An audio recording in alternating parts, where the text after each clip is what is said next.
Oke, assalamualaikum warahmatullahi wabarakatuh. Ya, di sini saya akan memperkenalkan nama saya Eko Dwi Wicaksono, CBB Angkatan 10 dari Kabupaten Malang. Ya, saya mengajar di SD Negeri 1 Jambresari. Nah, di sini saya akan memaparkan yaitu diskriminasi budaya positif. Oke, untuk menambah semangat seperti biasa, kalau saya bilang jago satu, iso kudu iso. Oke, jago satu, iso kudu iso. Terima kasih. Oke, yang pertama ini saya akan memaparkan diskriminasi budaya positif.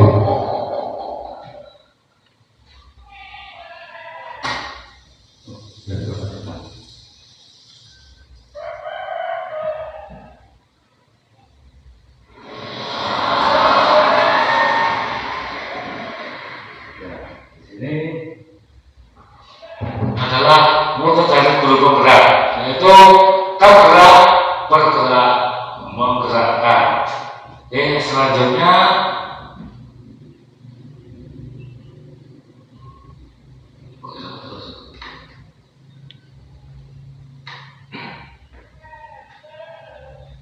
itu perkenalan dari saya tadi. Dwi Wicaksono, JGB Angkatan 10, SDN Negeri 1 Jambresari, Kabupaten Malang.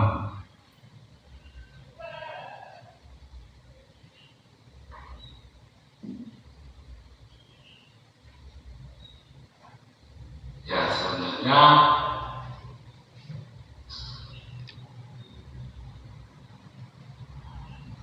dari sini menyebarkan pemahaman dan penerapan pengalaman budaya positif. Nah, mungkin dari Bapak Ibu apa mengerti tentang budaya positif? Monggo, kalau memang tahu tentang budaya positif yang diajarkan di sekolah kita. Disiplin. Bagus ya. Makasih. Ya baik, monggo. Mungkin ada yang pemahaman yang lain. Tingkah laku yang baik dan sopan. Tingkah laku yang baik dan sopan.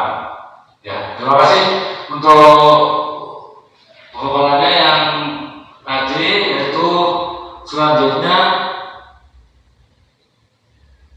konsep inti budaya positif.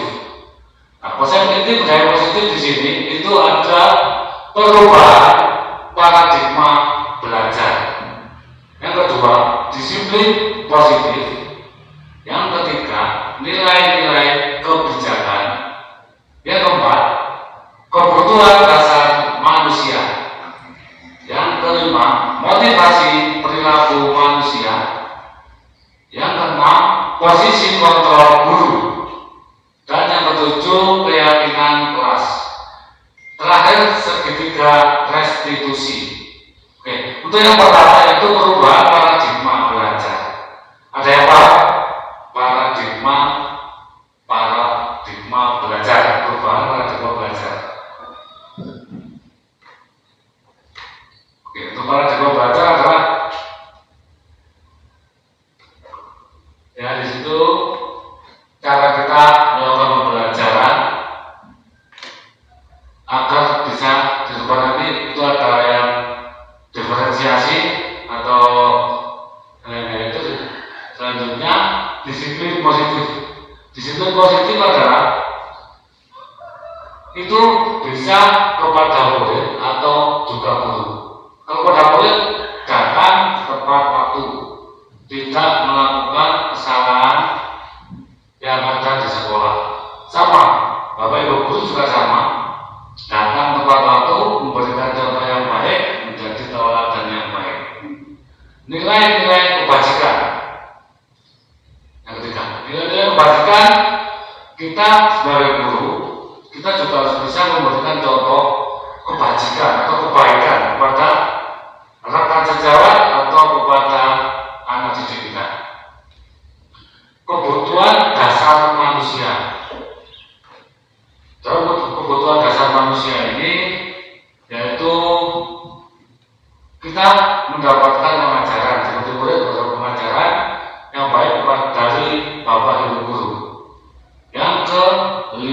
yaitu adalah motivasi perilaku manusia. Nah, kita sebagai guru, kita harus bisa memberikan motivasi kepada anak didik kita, juga kepada rekan sejawat atau yang berada di lingkungan kita, untuk memberikan motivasi perilaku positif.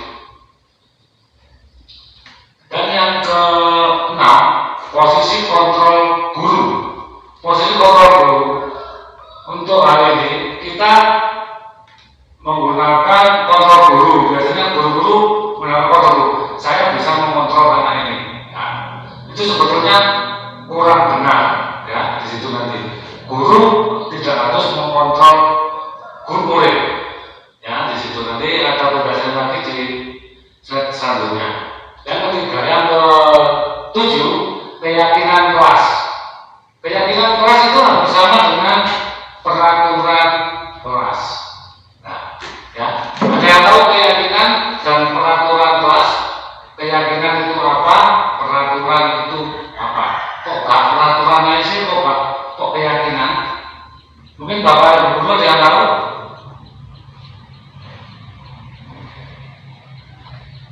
Oke, ya. Keyakinan kelas itu hampir sama dengan peraturan kelas. Kalau peraturan kelas itu peraturan yang sudah ada di sekolah. Ya.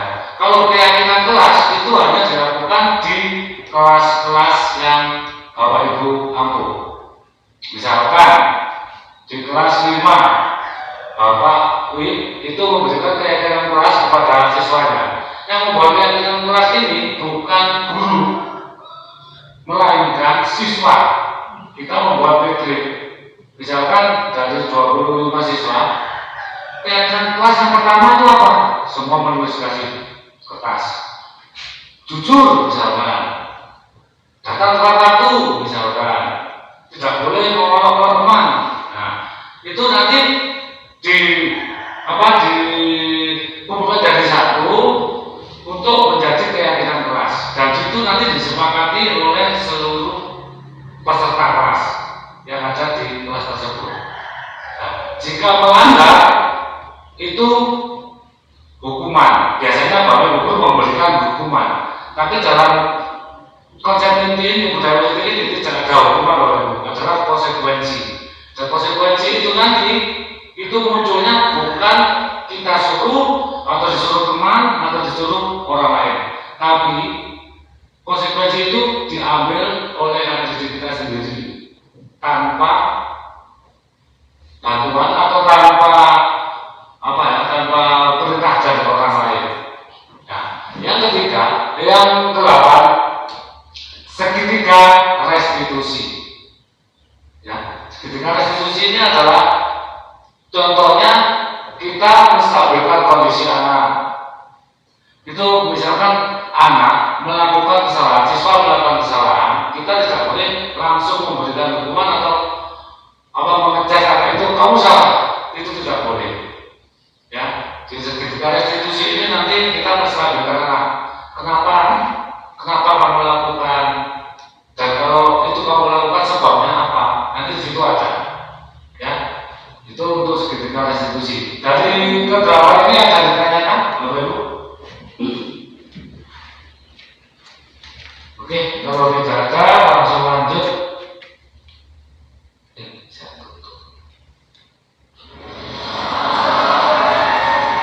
Nah, di sini ada pembelajaran dengan paradigma baru. Nah, pembelajaran dengan paradigma baru di sini.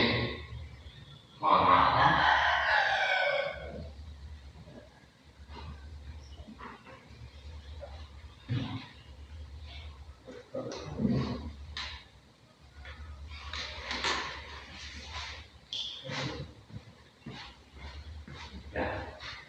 Nah, di sini pembelajaran dengan paradigma baru, yaitu pembelajaran dengan paradigma baru merupakan pembelajaran yang berdasar prinsip pembelajaran berdiferensiasi, sehingga peserta didik belajar sesuai kebutuhannya berdasarkan tahap perkembangan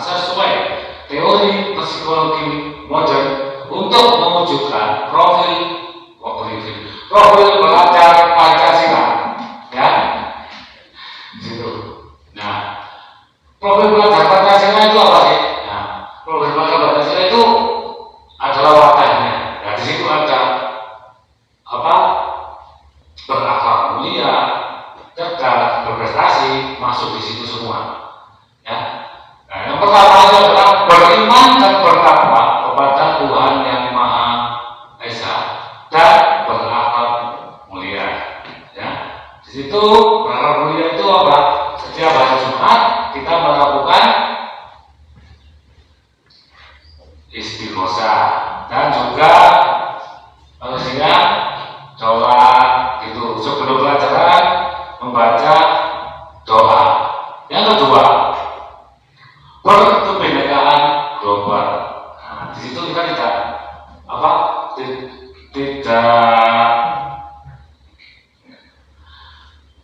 membeda-bedakan ya. Semua itu berbeda-beda tapi tetap satu. Yang ketiga, bergotong royong. Yang keempat, kreatif. Kelima, bernalar kritis. Keenam, mandiri. Nah, itu adalah psikologi pelajar Pancasila. Oke, untuk yang bergotong royong bukan berarti kita angkat-angkat atau apa. Bergotong royong itu adalah menjaga kebersihan kelas, bisa menjaga ketertiban, datang terlambat, itu tidak boleh. Ya, yang keempat, kreatif dalam segi apa? Pembelajaran bisa, cara belajar bisa, prestasi bisa, terus membuat karya-karya baru itu juga bisa. Bernalar kritis. Siswa kita tuh diberikan pemahaman untuk bernalar kritis biar tidak nggak kuper atau kurang penalarannya dalam menelaah pembelajaran. Mandiri. Murid kita dibelajarkan mandiri, tidak tergantung kepada orang lain. Ya, di situ. Contohnya mandiri. Pada waktu misalkan upacara dia mau belakang atau dia melakukan sesuatu itu tanpa orang lain tidak, dia bisa mandiri. Dari sini jangan ditanyakan. Belum. Oke, selanjutnya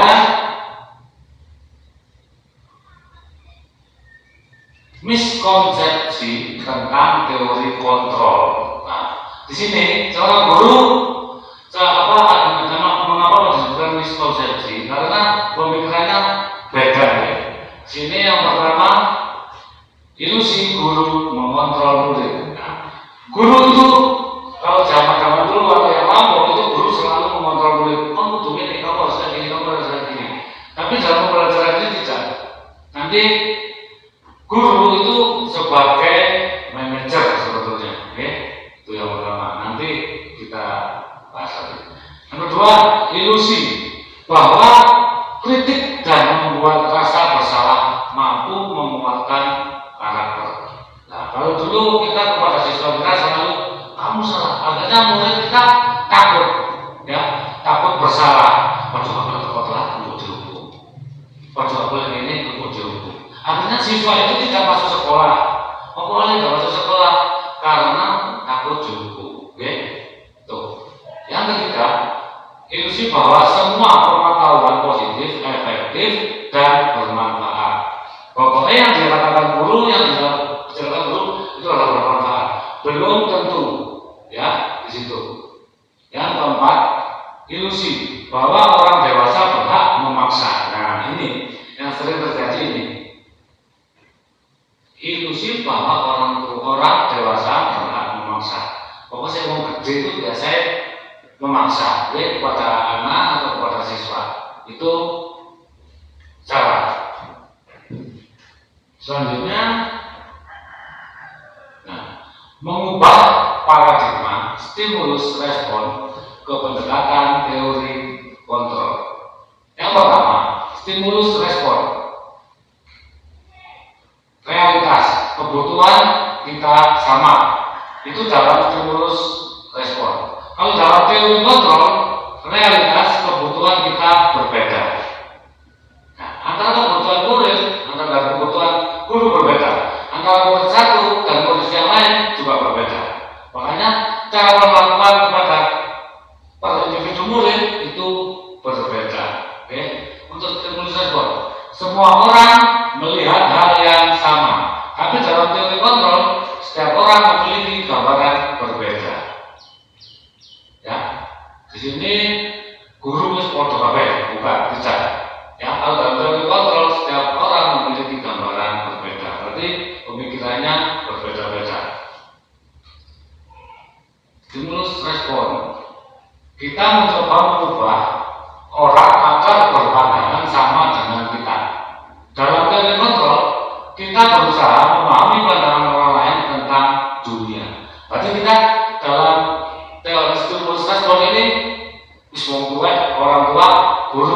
sama pemikirannya, tidak.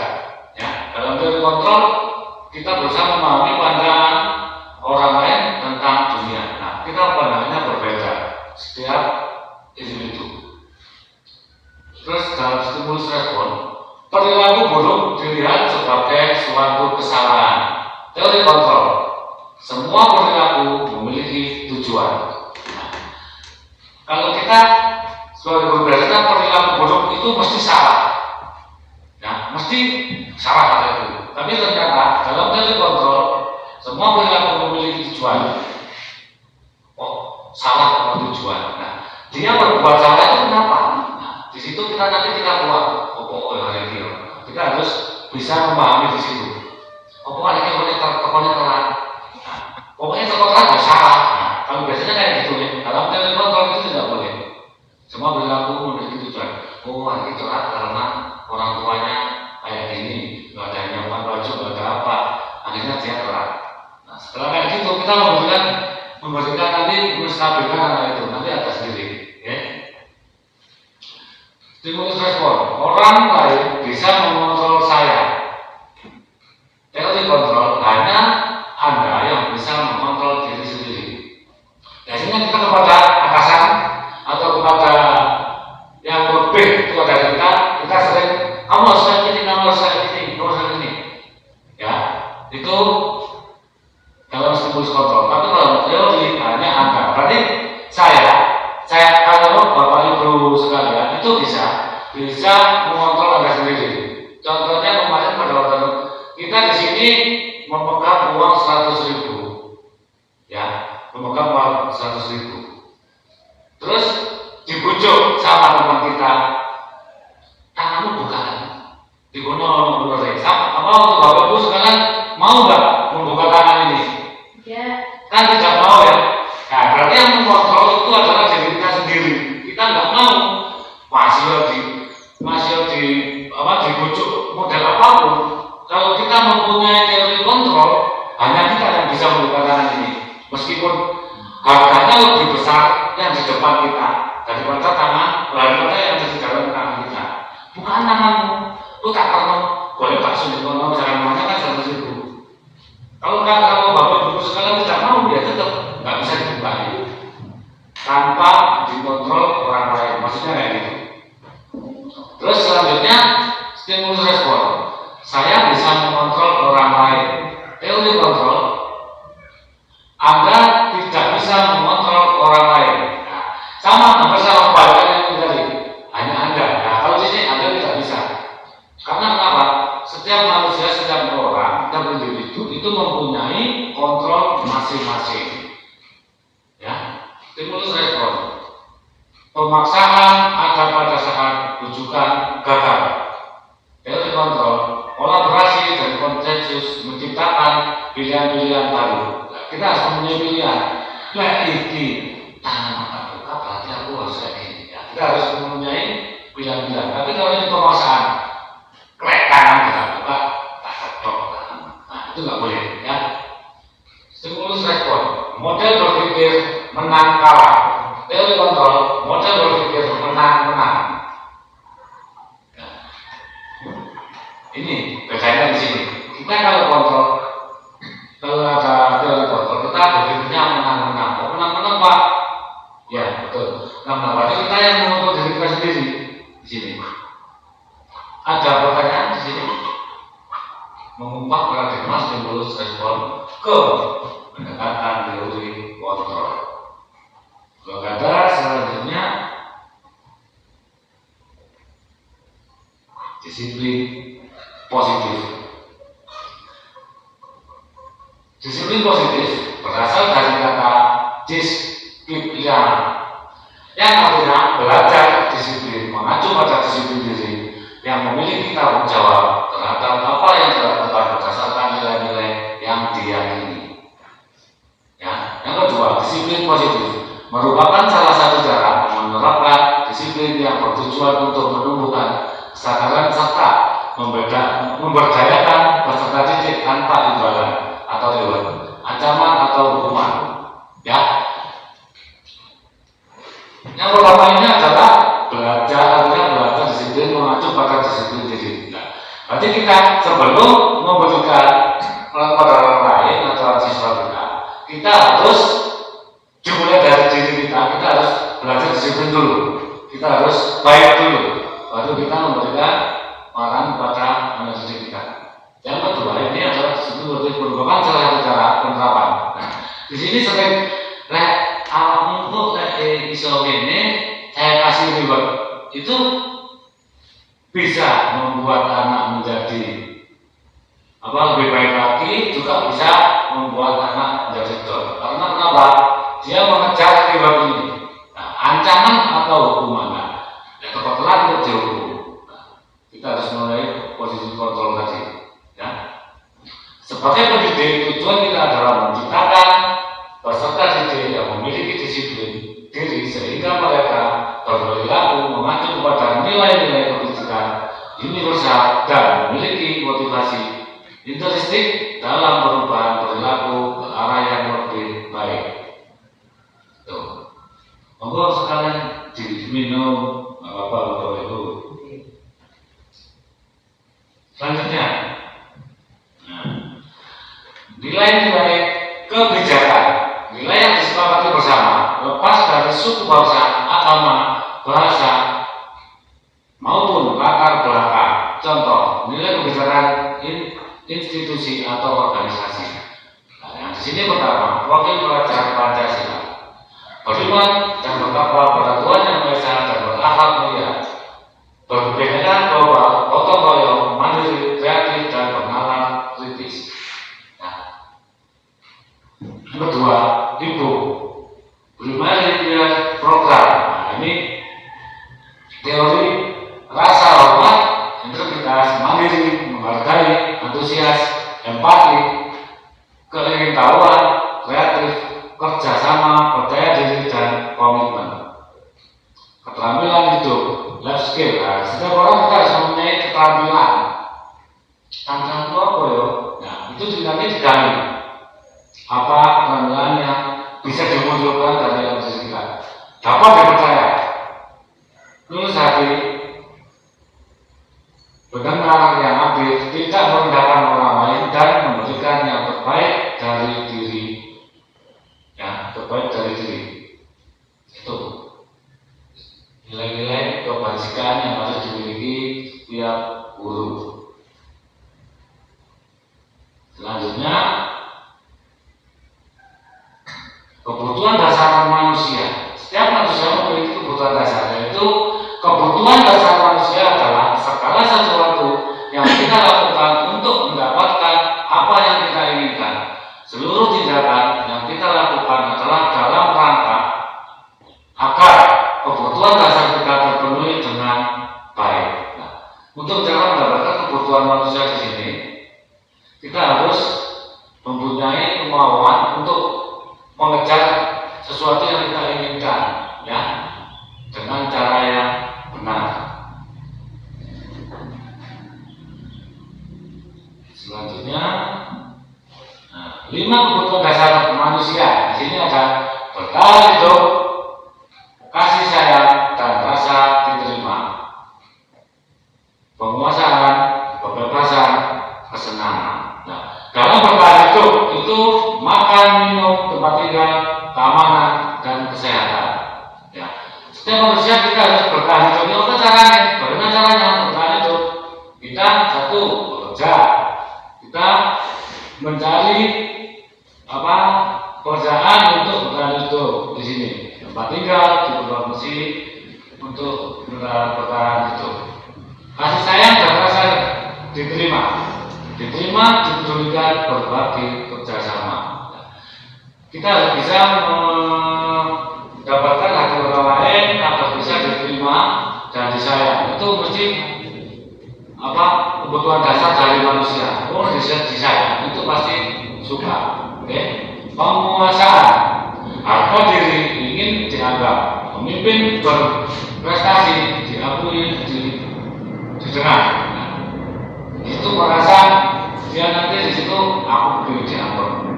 Aku jauh kayak gini itu penguasaan. Tapi kalau keterlaluan itu tidak boleh.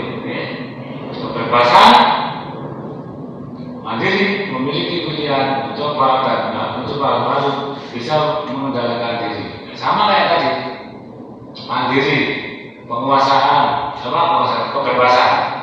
Tuh. Yang terakhir kesenangan. Setiap manusia memiliki kesenangan atau memiliki kemauan yang diinginkannya, bermain, humor, antusias atau tertawa. Ya. Selanjutnya motivasi perilaku manusia.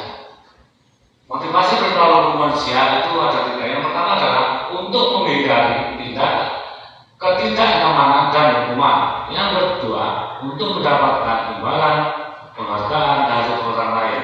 Yang ketiga, menjadi orang yang mereka inginkan dan menghargai diri sendiri dengan nilai-nilai yang mereka percaya. Nah, di sini motivasi intrinsik itu ada dua. Yang pertama untuk menghindari ketidaknyamanan atau hukuman. Yang kedua untuk mendapat imbalan, penghargaan dari orang lain. Kita mengharapkan penghargaan dari orang lain, terus kita menghindari ketidaknyamanan dan hukuman. Waduh, ya sama kayak tadi. Aku kira telat, saya kalau datang terlambat itu nanti dihukum. Akhirnya dia menghindar, merasa tidak nyaman. Ya, itu adalah motivasi ekstrinsik. Sama dengan untuk mendapatkan imbalan. Aku kerja ini untuk mendapatkan imbalan. Tapi kalau tidak ada imbalan, dia tidak akan melakukan itu. Ya. Nah, yang terakhir adalah untuk menjadi orang yang mereka inginkan dan menghargai diri sendiri dengan nilai-nilai yang mereka percaya. Motivasi intrinsik dan ekstrinsik dan intrinsik. Tuh.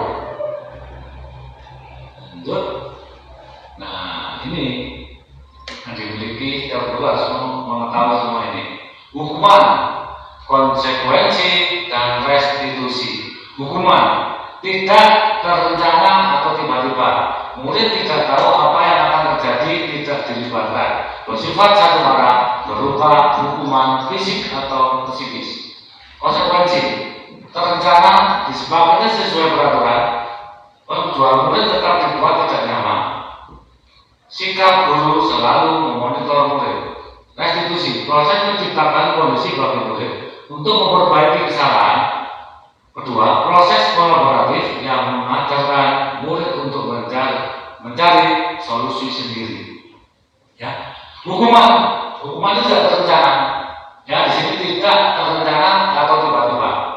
Murid tidak tahu apa yang akan terjadi. Nah, murid itu tidak tahu apa yang akan terjadi pada dirinya pada waktu di sekolah atau di luar sekolah.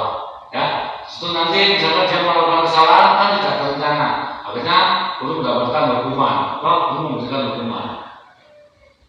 Terus konsekuensi ini sama dengan hukuman. Ini tapi diambil dengan cara yang sudah disepakati, disesuaikan. Rencana disepakati sesuai peraturan. Murid tidak dibuat tidak nyaman. Sikap guru selalu memonitor murid. Tuh. Restitusi, proses menciptakan kondisi bagi murid untuk memperbaiki kesalahan. Proses kolaboratif yang mengajarkan murid untuk mencari solusi sendiri. Nah, ini tadi proses menciptakan kondisi bagi murid untuk memperbaiki kesalahan. Nah, untuk memperbaiki kesalahan ini kita tidak harus kamu nanti harus kayak gini, kamu harus kayak gini, tidak. Itu ada nanti proses menstabilkan. Contohnya nanti ada di dalam video saya sudah membuat dengan para siswa. Selanjutnya 5 posisi kontrol seorang guru. Yang pertama adalah penghukum. Yang kedua membuat merasa bersalah. Yang ketiga teman. Yang keempat pemantau. Yang kelima adalah manajer. Nomor 1 adalah penghukum. Nah, guru posisi kontrolnya itu ada 5 ini. Tapi alangkah baiknya dari ke-5 posisi kontrol ini kita mengambil posisi kontrol yang nomor 5 sebagai manajer di sini.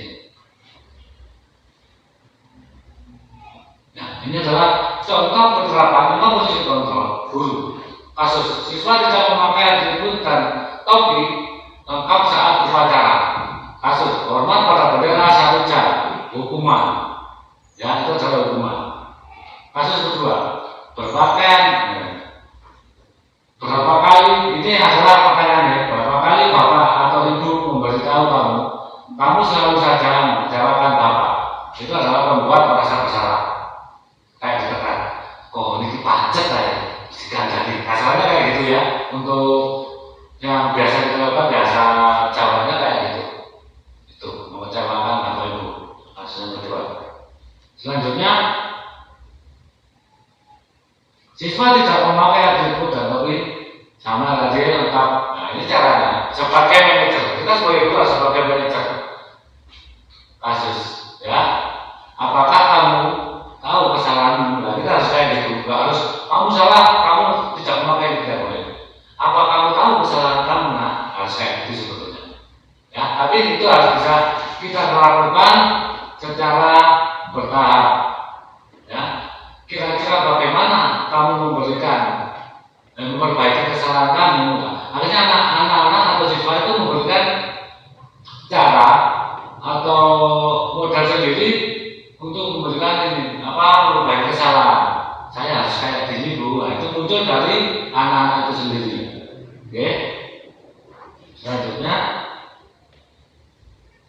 posisi kontrol. Apakah aku? Nah, saya kecewa sekali sama kamu. Tuh, posisi kontrol. Ya, selanjutnya,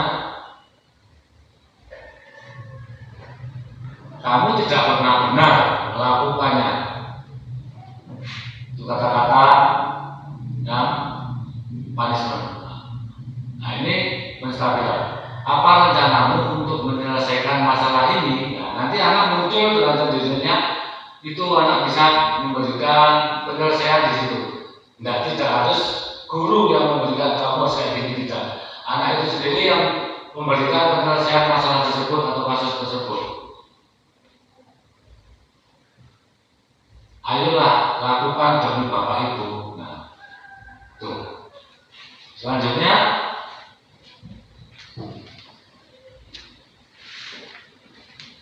kamu tidak akan pernah mendapatkan nilai jika tidak mengerjakan tugas.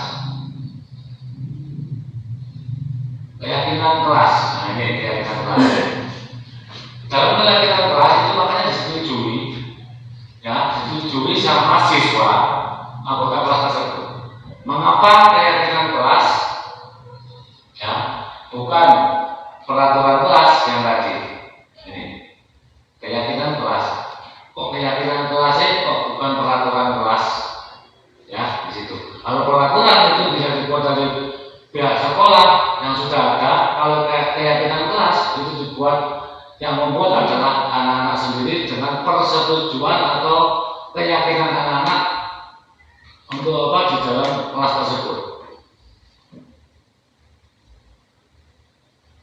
Proses pembuatan. Nah, ini yang anak membuat keyakinan kelas dengan musyawarah. Ya, ini anak membuat keyakinan kelas, pembentukan keyakinan kelas. Nah, itu contohnya. Setelah itu sebuah metrik.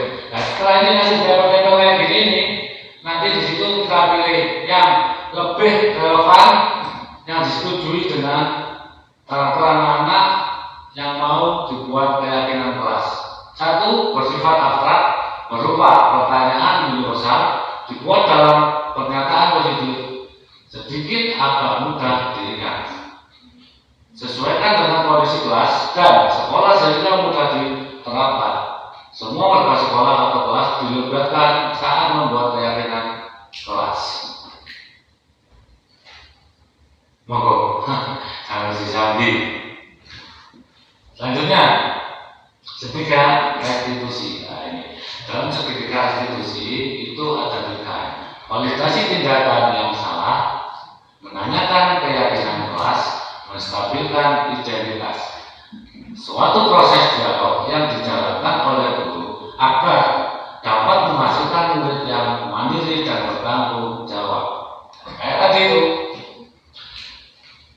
apakah yang kalian lakukan itu sudah benar? Harus kayak gitu. lakukan itu salah, itu tidak boleh. Nah, ya, itu adalah validasi tindakan yang salah. Terus itu menandakan keyakinannya. Dalam keyakinan kelas, tindakan kamu apakah sudah menurut keyakinan kelas? Nah, itu saya itu. Ya, stabilkan identitas. Lalu, menstabilkan identitas berdasarkan prinsip setiap perilaku berupaya memenuhi suatu kebutuhan tertentu. Satu, kamu punya alasan mengapa melakukan itu, harus kayak gini pertanyaan, ya, dengan kata-kata apa yang berburu sendiri. Padahal kamu bisa melakukan hal yang lebih baik, lebih buruk dari ini dan dari ini ya. Yang ketiga, kamu patut bangga karena telah melindungi suatu yang penting buat kamu. Tadi mengontrol dirinya sendiri, ya. Mengontrol dirinya sendiri. Terus yang terakhir, kamu melakukan karena melakukan sesuatu yang penting bagi kamu. Sama lagi, posisi kontrol itu ada di diri sendiri.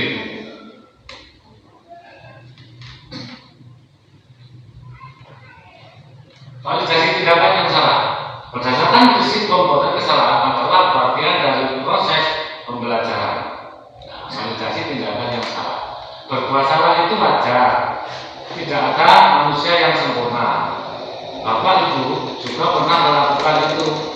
Bapak Ibu tidak mau mencari siapa yang salah, akan tetapi ingin mencari solusi dari permasalahan. Kamu berhak merasa begitu. Ya. Bapak seumuran kamu juga pernah melakukan kesalahan, nah, kayak gitu ya. Tidak ada manusia yang sempurna. Selanjutnya, menanyakan keyakinan kelas berdasarkan prinsip teori kontrol bahwa pada dasarnya kita termotivasi secara intrinsik. Satu, apa keyakinan kelas kita? Nah, jadi anaknya bisa ngomong sendiri. Oh ya Bu, keyakinan kelas kita itu harus kayak gini. Nilai-nilai apa yang telah disepakati bersama, nilai-nilai itu anaknya sendiri nanti yang mau, bukan kita yang memberikan keyakinan kelas itu ini. Tidak boleh, ya.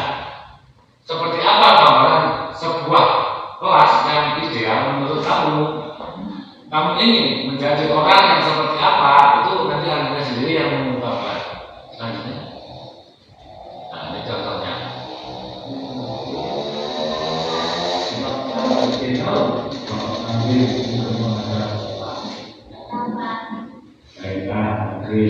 Kalau mengambil karena bapak ini bertanya kepada orang bahwa ini berdasarkan sekolah apakah benar? Boleh bapak bertanya kenapa tidak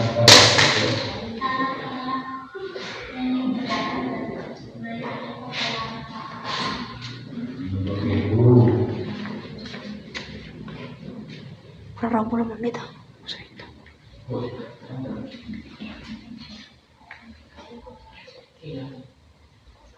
Ya apa dari data itu bapak masih G, apa juga pernah kalau tersebut, tapi masih G jangan sampai masih G menyalahgunakan hal tersebut.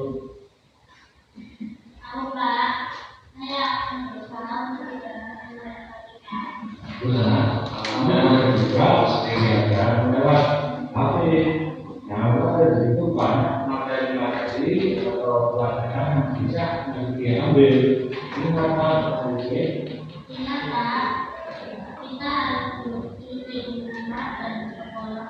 Bagus. Ternyata informasi masih ada. Apakah informasi yakin? Informasi adalah anak yang jujur. Nah, setelah ini nanti menjadi anak yang seperti apa?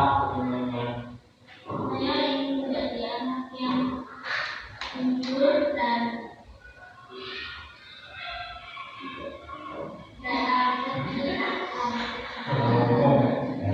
nanti Bapak berharap nanti kita menjadi anak yang jujur dan bersih kepada bisa memperoleh nilai yang baik dan kita akan melakukan padahal kita lagi nyampe. Ya, selain ini terima kasih Pak dan ini kita kembali ya.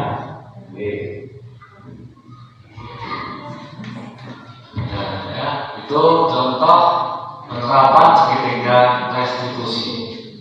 Selanjutnya adalah tanggapan siswa.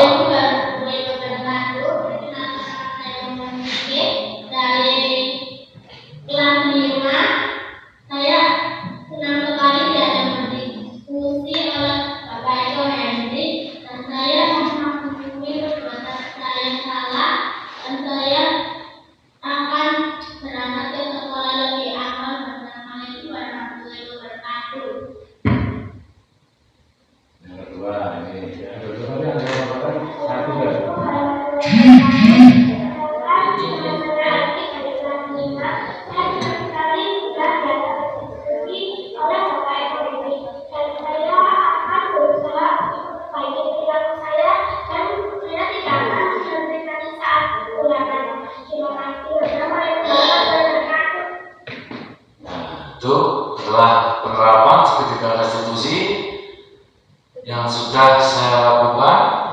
Semoga Bapak Ibu Guru juga melakukan segitiga restitusi. Betul.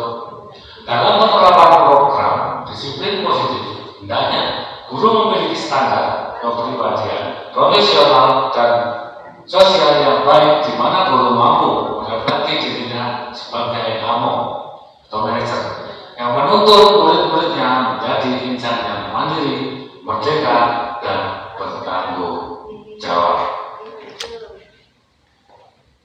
Terima kasih. Assalamualaikum warahmatullahi wabarakatuh. Terima kasih sudah melihat video ini. Salam guru bergerak, menggerakkan. Wassalamualaikum warahmatullahi wabarakatuh.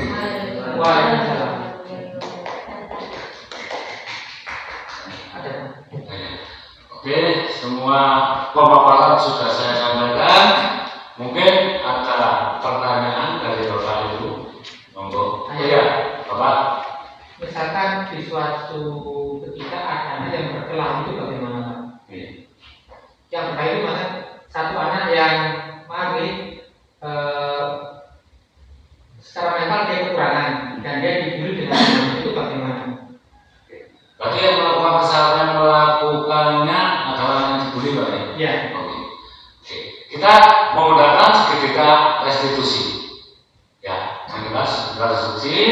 Anak tersebut kita panggil, kita tanyakan, kita tampilkan mengapa dia melakukan hal tersebut dan motif atau tindakan apa yang akan dia dapat ketika dia melakukan hal tersebut.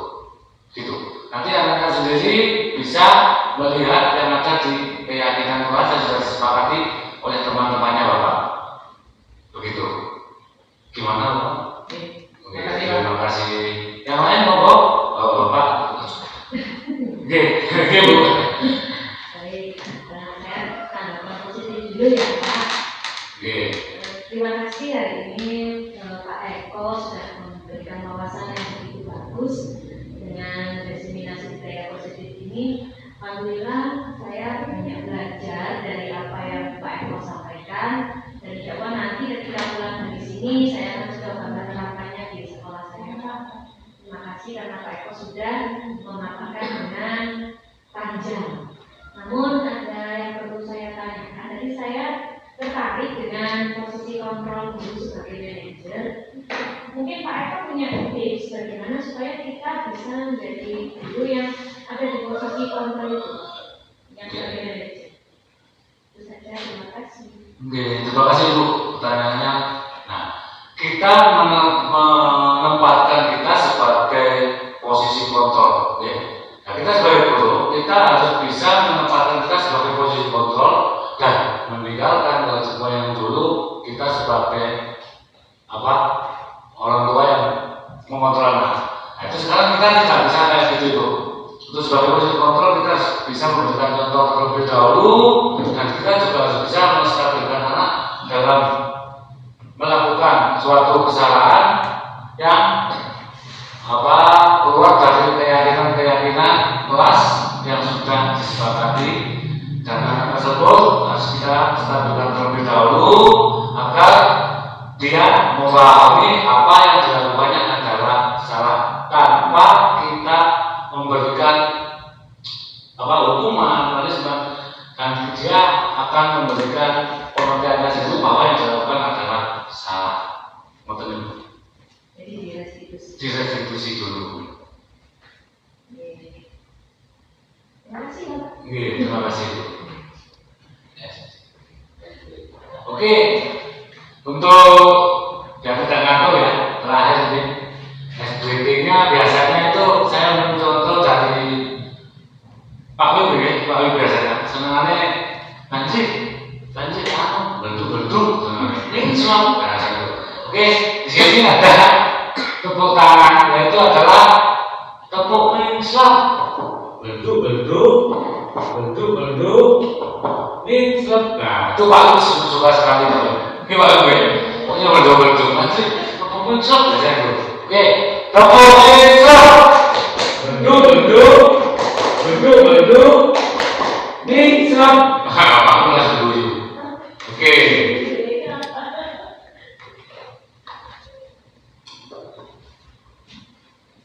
Oke, selanjutnya ada pertanyaan lagi. Tanya Pak, Monggo. tadi kan ada motivasi perilaku manusia. Seandainya kita menghukum murid kita itu apa boleh Pak? Menghukum. Kalau kata-kata menghukum itu dalam yang sudah saya paparkan tadi itu tidak boleh. Ya, namanya adalah konsekuensi. Kenapa konsekuensi? Karena dalam konsekuensi itu sudah disepakati oleh siswa kita, ya sudah disepakati oleh siswa kita dengan cara apa? Ya, tadi itu disepakati oleh seluruh kelas yang kita abu. Kalau hukuman itu harus kita misalkan anak melakukan salah langsung dihukum gitu. Tapi kalau konsekuensi itu kita bisa melakukan segera restitusi tadi itu, karena sudah disepakati bahwa kalau yang melakukan kesalahan itu ada konsekuensinya. Konsekuensinya apa? Ya, yang di dalam keyakinan kelas tadi gitu. Berarti apa itu tidak usah kamu ini konsekuensinya. Kita tidak usah gitu. Anak sudah melakukan sendiri tanpa paksaan, tanpa suruh dari orang lain. Begitu Bu. Terima kasih Pak. Nah, untuk memunculkan motivasi intrinsik dari dirinya sendiri kita harus ngapain Pak? Kita harus memberikan pengertian atau penguatan kepada anak didik kita apa itu yang dimaksud dengan keyakinan, apa yang dimaksud dengan konsekuensi, biar anak bisa memunculkan rasa tanggung jawabnya jika melakukan kesalahan. Gitu Ibu. Terima kasih Pak. Oke, terima kasih. Monggo yang lain.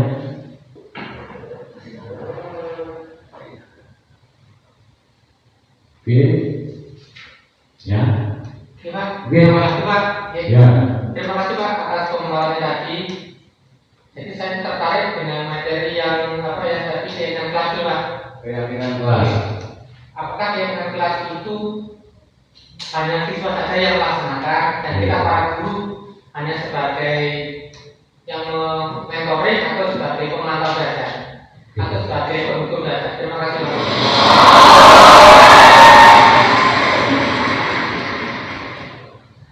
Ya, untuk keyakinan kelas itu tidak hanya kepada guru, ada kepada siswa. Akan tetapi itu semua juga kepada guru, juga kepada murid. Karena apa?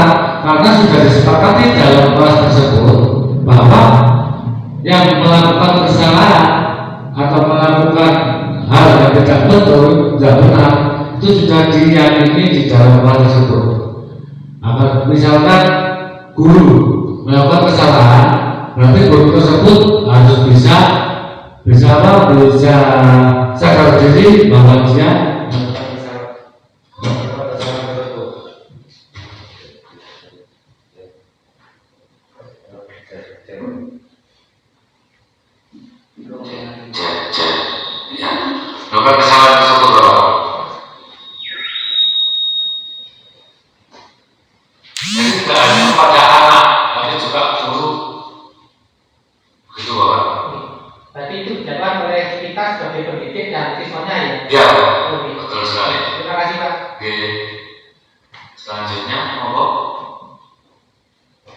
Ibu Lina.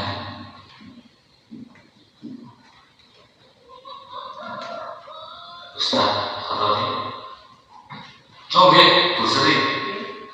Terima kasih Pak Eko. Nggih. Kan sudah ada kontrol dalam pembuatan saya kelas. Jadi selama itu apa sudah ada dampak positifnya? Dampak positif yang terjadi setelah keyakinan kelas terbentuk itu sangat banyak. Kenapa? Karena siswa yang sudah meyakini keyakinan kelas tersebut, yang biasanya melakukan hal-hal yang tidak baik, itu sekarang sudah mulai menjurus ke arah yang lebih baik. Karena kenapa? Ya, makanya disebut konsekuensi. Akhirnya anak tersebut mempunyai kemauan atau keyakinan agar tidak melakukan kesalahan tersebut. Jika melakukan kesalahan tersebut, anak itu sendiri yang mengambil konsekuensi tanpa disuruh dari orang lain atau pihak guru. Begitu. Oke. Monggo. Oke. Saya kira kalau tidak ada pertanyaan, ya kalau tidak ada pertanyaan, berarti kesimpulannya, ada tanya lagi. Terima kasih Pak Eko. Oke. Maaf ya, sering-sering bertanya. Nah, nggak apa-apa.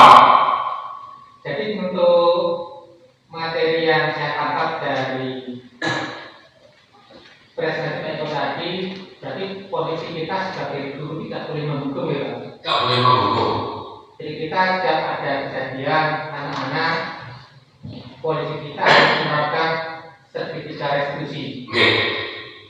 Oke, Pak. Terima kasih Pak. Ya, kita tidak boleh menghukum. Kita harus menggunakan cara dari ketika restitusi agar siswa merasa nyaman, aman, dan tidak takut. Ya, tidak takut pada hukuman. Dan itu juga menumbuhkan rasa tanggung jawab murid atau siswa kita karena sudah meyakini keyakinan yang sudah dia yakini. Begitu Bapak. Oke, terima kasih kembali.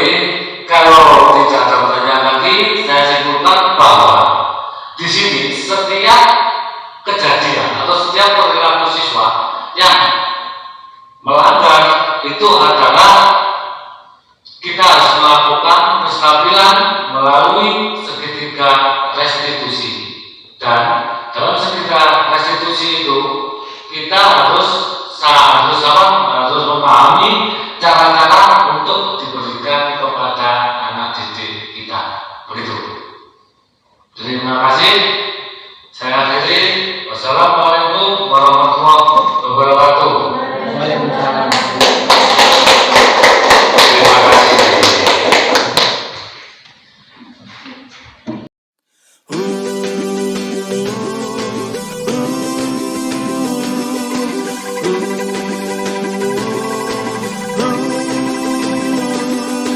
Bergerak, bergerak, ini saatnya.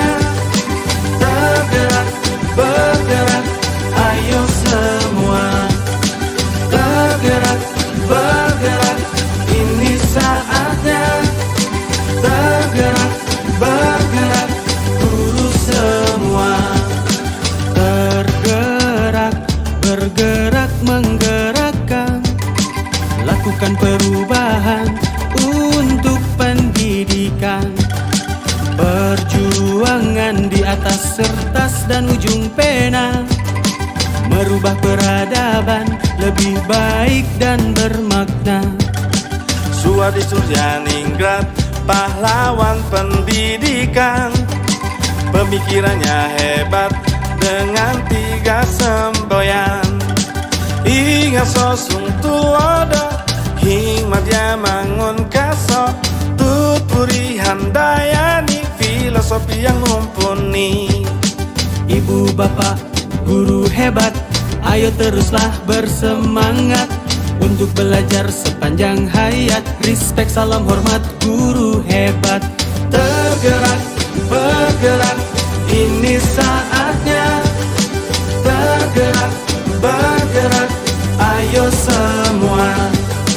Tergerak, bergerak, ini saatnya. Tergerak, bergerak, guru semua. Tergerak bergerak calon guru penggerak, lanjutkan perjuangan Ki Hajar Dewantara. Guru bergerak di seluruh Nusantara, lakukan perubahan dengan aksi yang nyata. Di depan beri teladan, majukan pendidikan. Di tengah beri semangat selaras dengan kodrat. Di belakang beri dukungan. Yo, teruskan perjuangan.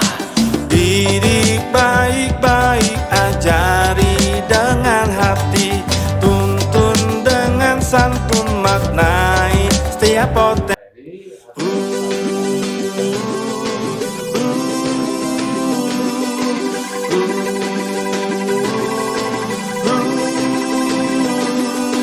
Tergerak, bergerak, ini saatnya. Tergerak, bergerak, ayo semua. Tergerak, bergerak, ini saatnya. Tergerak, bergerak, guru semua. Tergerak, bergerak, menggerakkan. Lakukan perubahan untuk pendidikan. Perjuangan di atas kertas dan ujung pena, merubah peradaban lebih baik dan bermakna. Suadi Suryaningrat, pahlawan pendidikan. Pemikirannya hebat dengan 3 semboyan. Ingat sosung tulodo, hikmat dia mangun kaso. Tut puri handayani, filosofi yang mumpuni. Ibu bapak guru hebat, ayo teruslah bersemangat untuk belajar sepanjang hayat. Respect, salam hormat, guru hebat. Tergerak, bergerak, ini saatnya. Tergerak, bergerak, ayo semua. Tergerak, bergerak, ini saatnya. Tergerak, bergerak, guru semua. Tergerak bergerak calon guru penggerak, lanjutkan perjuangan Ki Hajar Dewantara. Guru bergerak di seluruh Nusantara, lakukan perubahan dengan aksi yang nyata. Di depan beri teladan, majukan pendidikan. Di tengah beri semangat selaras dengan kodrat. Di belakang beri dukungan. Yo, teruskan perjuangan. Didik baik-baik, ajari dengan hati. Tuntun dengan santun, maknai setiap potensi.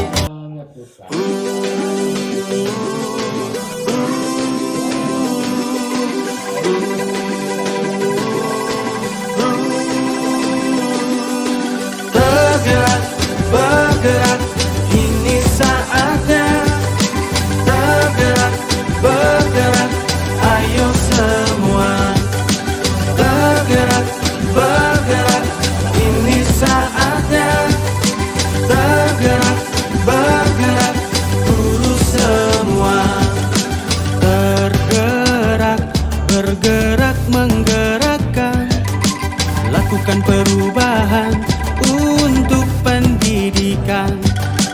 Perjuangan di atas kertas dan ujung pena, merubah peradaban lebih baik dan bermakna.